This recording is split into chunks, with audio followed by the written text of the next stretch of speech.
Au pied des derniers contreforts de la chaîne des Pyrénées, c'est une belle fête qui se prépare à Collioure.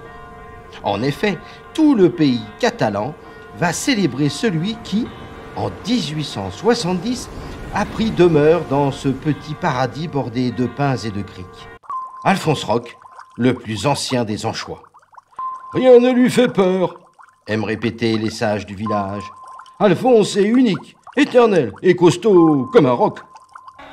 Et pour fêter dignement ses 153 ans d'existence, Alphonse, le petit poisson d'exception, riche en oméga 3, en fer et en vitamines, va recevoir le titre honorifique d'Alphonse Ier, roi des Anchois. Enthousiastes, tous les habitants s'affairent à décorer aux couleurs sang et or les rues, les vitrines et les monuments emblématiques de la ville. Pendant ce temps, Frigoulette et Flynn sont venus rendre visite à Ur, le sanglier. Oliveron est propriétaire du moulin à vent qui domine le port de Collioure. Il est joli ce moulin. Il date du XIVe siècle. C'est très certainement le plus ancien moulin du Roussillon. Et aujourd'hui, le lieu de fabrication d'une très bonne huile d'olive. Bien le bonjour, mes amis. Voici la bouteille que tu m'as commandée, Frigoulette. Notre bonne huile d'olive, naturelle et savoureuse. Fais-en bon usage. De l'huile d'olive pour mes tartines à la tomate. C'est pour la fête. Interdit d'y toucher avant demain. Mais à peine Frigoulette a-t-il terminé sa phrase que surgit du ciel Gavina la mouette qui tente de se poser sur la rambarde en pierre de l'escalier qui mène à l'entrée du moulin. Elle rate malheureusement son atterrissage, percute et traverse la toile de l'une des ailes du moulin avant de disparaître dans la pinède. Elle sait voler, mais pas atterrir, s'amuse Flynn en observant Gavina qui se remet doucement de son arrivée chaotique. Frigoulette, vite, il se passe quelque chose de grave au village. Un objet magique a été dérobé. À la conserverie Roch, l'effervescence est à son comble. Flo, Arma et Malo, les derniers maîtres saleurs de la lignée des Anchois de Collioure, sont désemparés. Un malfaisant a dérobé le tonneau magique. Qu'a-t-il de si particulier ce tonneau ? Il appartient à Alphonse, notre aïeul. C'est le premier tonneau de Saumur qu'il a utilisé il y a plus de 15 siècles, rendez-vous compte. Aujourd'hui, sa magie nous permet d'obtenir des centaines d'anchois en une seule nuit. Alphonse se glisse à l'intérieur et le lendemain, le tonneau est rempli. Sans ce tonneau, plus d'anchois. Aussitôt, Frigoulette se met en quête d'indices avec la ferme intention d'identifier rapidement le voleur. Effectivement, lors de sa fuite, le voleur a fait maladroitement tomber un sac de sel dont le contenu s'est déversé au sol. Ce sont des traces de pattes. Leur dimension et leur forme ne faut aucun doute. Il s'agit de Lascar le loup. À cet instant, un crabe bleu tente de s'enfuir. Qui es-tu ? Et que fais-tu là ? Je m'appelle Sapidus, mais c'est pas moi le responsable de ce vol. Qui est donc le voleur ? C'est Lascar. Et que caches-tu sous tes pattes ? Pour ne pas finir dans un vivier, Sapidus écarte ses pattes et laisse Frigoulette observer le document qu'il dissimulait. Il s'agit d'une ancienne carte postale du château royal. Une phrase inscrite au dos interpelle nos amis. Quand un homme a faim, mieux vaut lui apprendre à pêcher que de lui donner un poisson. La phrase est signée Confucius. C'est qui celui-là ? L'un des nombreux artistes qui peint les ruelles de Collioure ? C'est un philosophe chinois. On va en apprendre plus au château. Allons-y vite. Enfermé sans ménagement dans l'une des poches secrètes de la besace, Sapidus se lamente et regrette d'avoir été manipulé par Lascar. Il ne faut que quelques mots à Frigoulette pour atteindre le château royal. Mais à peine ont-ils franchi l'arche d'entrée que nos trois amis sont accueillis par le rat trompette, soin de soin l'académicien. Oh, mes amis, heureux que vous soyez là. Nous venons de surprendre un voleur qui tentait de chaparder ce très ancien bouclier légendaire en bois. Heureusement, il a quitté les lieux sans son butin. Il est joliment décoré, ce bouclier. Ah bah tiens, je le prends en photo. Il s'agit en réalité du couvercle du tonneau magique qui protège et protégera pour toujours le savoir-faire d'Alphonse. Profitant que les trois amis sont occupés à admirer le bouclier d'Alphonse, dissimulé derrière une rangée de caisses et de tonneaux, Un nouveau crabe bleu tente de fuir. Mais c'était sans compter sur Frigoulette qui stoppe immédiatement le fuyard. Emporté par sa vitesse, le crabe entre en collision avec la bigatane du petit âne. Oui, aïe, mais il y a un mur ici. Tu ne serais pas le frère de Sapidus que l'on a surpris aux ateliers rock? C'est mon oncle. Moi, c'est Papyrus. Et j'ai rien fait. Que caches-tu sous tes pattes? Fais voir un peu. Le petit crabe écarte ses pattes et laisse tomber une ancienne photo en noir et blanc. Il s'agit de la plage Boramar où une dizaine de barques catalanes attendent la tombée de la nuit, prêtes à partir à la pêche au lamparo. Je commence à comprendre. Lascar a dérobé le tonneau magique en espérant obtenir par la même occasion son couvercle. En attendant le retour des crabes bleus, il est à présent en mer et aimerait bien multiplier sa pêche grâce au tonneau. Il va bientôt faire nuit et avec les lamparos, il va prendre beaucoup de poissons. Il faut le rattraper, et vite. Sans perdre une seconde, Frigoulette, Flynn et Flo rejoignent le port où quelques barques catalanes sont à quai. C'est quoi le lamparo? C'est une technique de pêche très ancienne.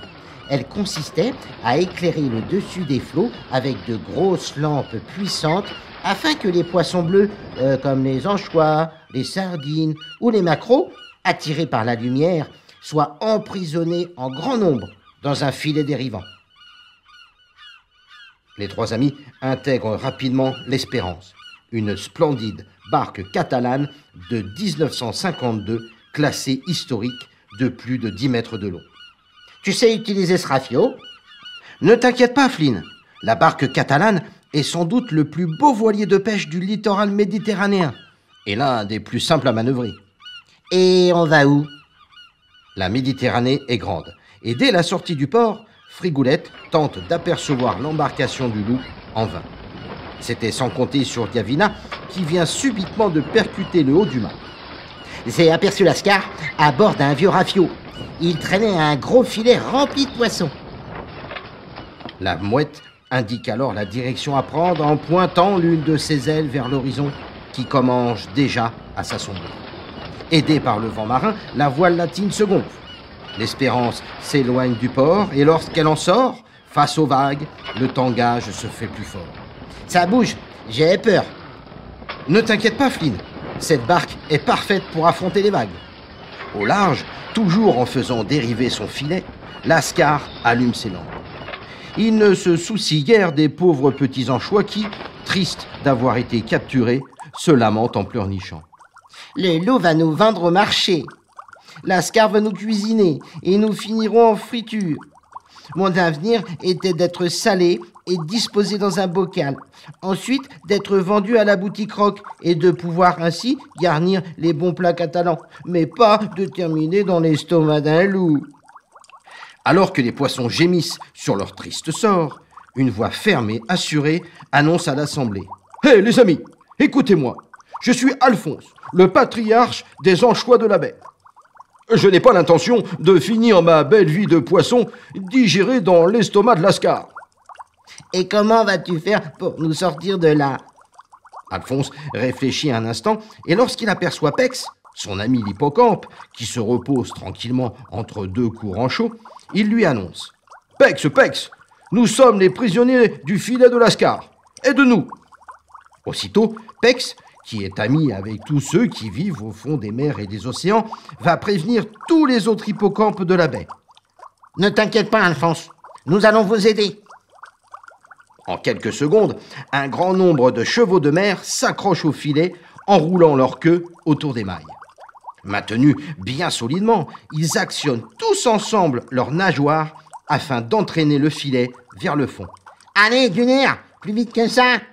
Lascar continue sa route sans se rendre compte de quoi que ce soit. La nuit est à présent bien établie. La lumière de ses puissantes lampes éclaire sa présence sur le haut des flots. Malheureusement pour les hippocampes, ils n'ont pas assez de force pour tirer le filet vers le fond. « C'est trop dur. Nous n'y arriverons pas. C'est trop dur. » Mais Pex n'a pas dit son dernier mot. Il fonce rejoindre la barque de Frigoulette. D'abord surpris de voir ce cheval de mer sortir sa petite tête de l'eau, Frigoulette écoute attentivement ce qu'il a à dire. « Alphonse et sa famille sont prisonniers dans le filet du loup, Frigoulette. Il faut faire quelque chose pour le sortir de là. Frigoulette barre alors au mieux la barque afin qu'elle prenne de la vitesse. Quelques minutes plus tard, il distingue enfin les lumières du vieux bateau du loup qui se hâte de terminer sa pêche. Lorsque Lascar aperçoit Frigoulette à la barre de l'Espérance, il se dit que les ennuis vont très certainement commencer. Très en colère, Frigoulette ordonne fermement: « Lascar, tu ne dois pas pêcher ici et tu le sais. En plus, tu as attrapé Alphonse Roch, le patriarche des Anchois, et sa famille. Libère les poissons immédiatement. » « J'ai le droit de pêcher, et ce n'est pas toi qui vas m'interdire de ramener mon filet chez moi. » Et avec le tonneau magique, je vais gagner beaucoup, alors beaucoup d'argent. Laisse-moi à présent. Le petit âne réfléchit, et après quelques instants de réflexion, il interpelle à nouveau Pex et lui dit en chuchotant: « Appelle tous tes amis poissons, je vais t'expliquer ce que je compte faire croire à Lascar. Et vous, vous savez ce que j'attends de vous.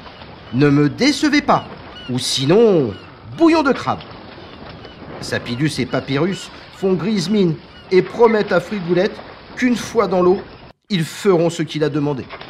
« Très bien, Lascar, tu peux garder ta pêche.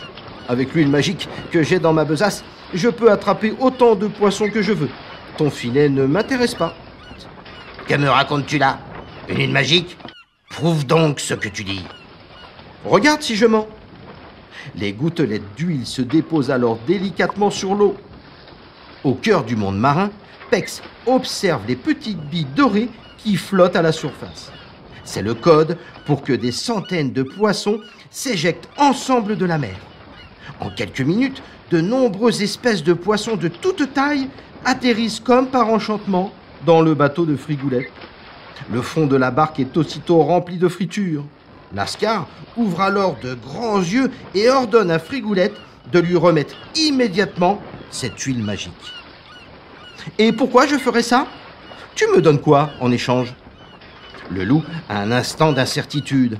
Il sait que Frigoulette a beaucoup d'imagination et qu'il n'hésitera pas à lui jouer un drôle de tour. « Oh là là! Une huile magique qui attire les poissons, c'est la première fois que je vois ça. » Rassuré par l'attitude stupéfaite de Flynn, Lascar est déterminé à obtenir cette huile coûte que coûte. « Je te laisse mon tonneau, et toi, tu me donnes ta bouteille d'huile. L'échange est équitable. » Pourquoi pas? Un tonneau, c'est toujours utile. J'accepte ton échange, Lascar, mais ensuite, tu pars pêcher ailleurs. Pour sûr que je partirai. Avec l'huile magique, je vais être riche, très très riche. Pendant ce temps, sous la surveillance des hippocampes, Sapidus et Papyrus découpent avec leurs pinces les mailles du filet qui finit par se déchirer. Après avoir récupéré le tonneau et donné la bouteille d'huile à Lascar, Frigoulette dirige la barque qui s'éloigne rapidement. Et toujours perchée sur le haut du mât, Gavina annonce toute joyeuse: « J'en connais un qui ne va pas être content de cette farce. » Enfin, à bonne distance du loup, aidé par Flynn, Frigoulette remet rapidement les poissons à l'eau afin qu'ils retrouvent les eaux paradisiaques de la Méditerranée. Déjà à bonne distance, Frigoulette observe alors amusé Lascar qui déverse énergiquement la bouteille d'huile sur les vagues, sans aucune réaction de la part des poissons qui contemplent joyeusement les déboires du loup. « Reviens ici, Frigoulette. Cette huile ne vaut rien. Il n'y a rien de magique. » « Je m'en fiche. J'ai mon trémail bien rempli de poissons. » Mais quelle surprise lorsque Lascar relève son filet et qu'il découvre que tous les poissons se sont échappés par un trou béant. « Ce n'est pas notre faute. Alphonse a trop d'amis et Frigoulette est vraiment trop malin. » Je pense que ma soirée-là de ce soir sera agrémentée de 2 stupides crabes bleus. Et au lendemain de cette nouvelle aventure, au château royal, au moulin, aux ateliers rock, dans toutes les criques et sur toutes les plages de Collioure, la fête fut belle. Escalivade, fidéoa, bougnette, rouski, crème catalane, et on dansa la sardane jusqu'à très tard dans la nuit.